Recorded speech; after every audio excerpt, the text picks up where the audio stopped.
With the many roles we end up taking in life, different responsibilities, different faces we have to be for different people,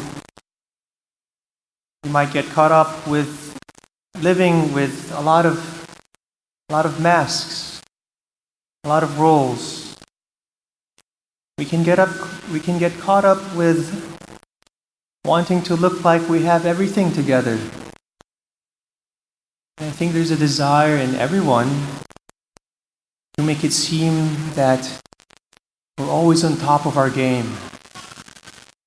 We got it all.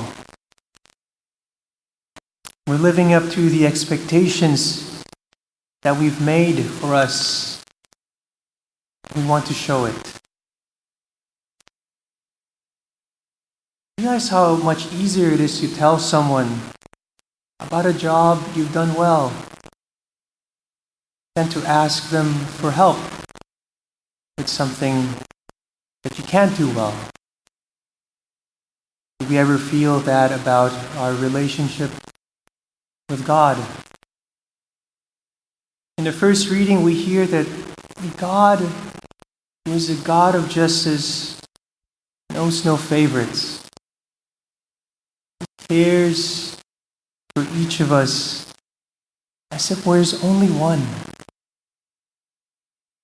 The poor and those in challenging times in their life, the oppressed, we hear seem to believe this more than those who can help themselves. We hear in the second reading St. Paul say how God has stood by him, even if everyone's deserted him. God's love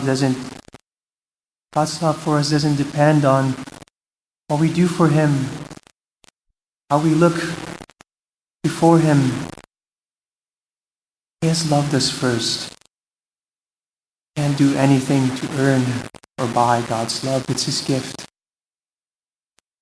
Last night we had a wonderful gift here in this parish. We had the baptism of a little boy named Pascal.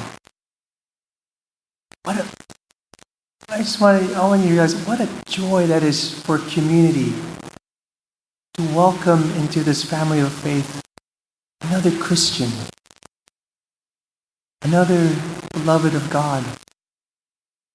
Right before the baptism, I asked his parents, Jordan and Kimberly, if there's anything little Pascal could ever do to earn their love.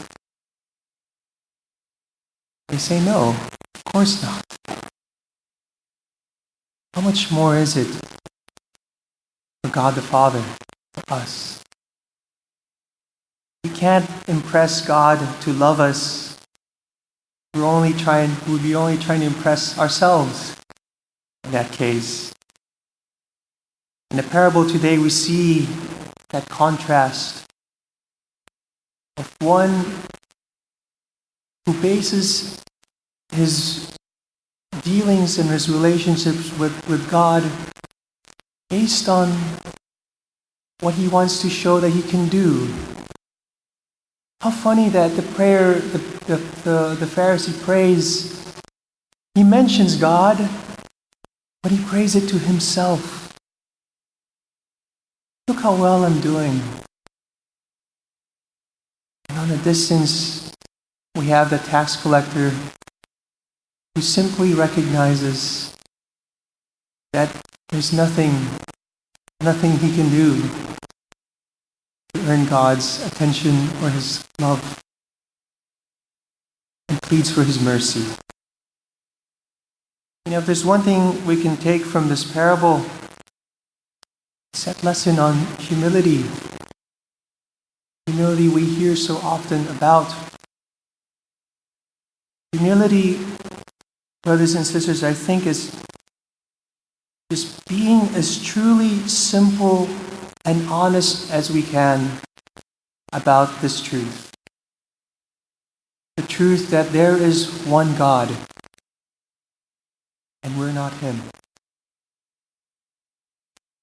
It's knowing that in God's presence that we get to be in at all times, that we have to be honest also with ourselves before Him. No pretenses, no masks, no poses. We can see what's outside, but God looks and sees what's in our heart. That's where He looks.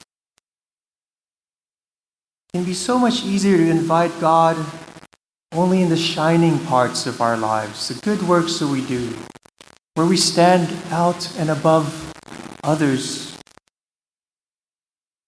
But maybe this parable teaches us that it's where we're in our lowest, where we can't even take our eyes from the ground, where we need God's mercy and His help the most, where we need to allow God to be God in our lives, to let God enter into who we really are, to allow Him to enter into where we're not proud of, into our mistakes, to our imperfection, our brokenness, our woundedness, our struggles to live a life of holiness, our struggles with sin, not to cover it up or dress it up or ignore it in front of Him, but to be able to say to God, I need You.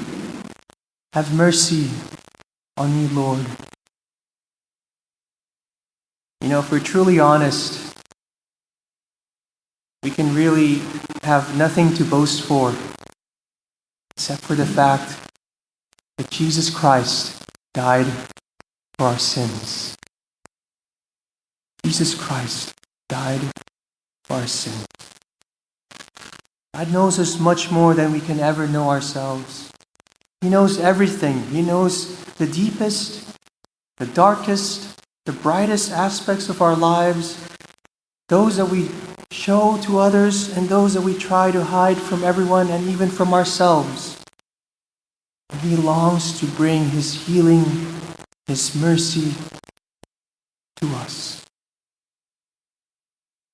Could we then have the humility we need to see ourselves as God sees us, beyond appearances, beyond pretensions, beyond what we do, but as we are? Could we have the humility to allow God to be God in our lives? To allow Him to transform us into what He sees as beloved sons and daughters? And could we have the humility to see the same in those around us? I end by the saying by my spiritual director, if we are too full of ourselves, there's too little room for God's grace to work in us, isn't there? Pray that we recognize we are in front of God, that we have the courage, the humility to allow Him to enter where we need Him the most.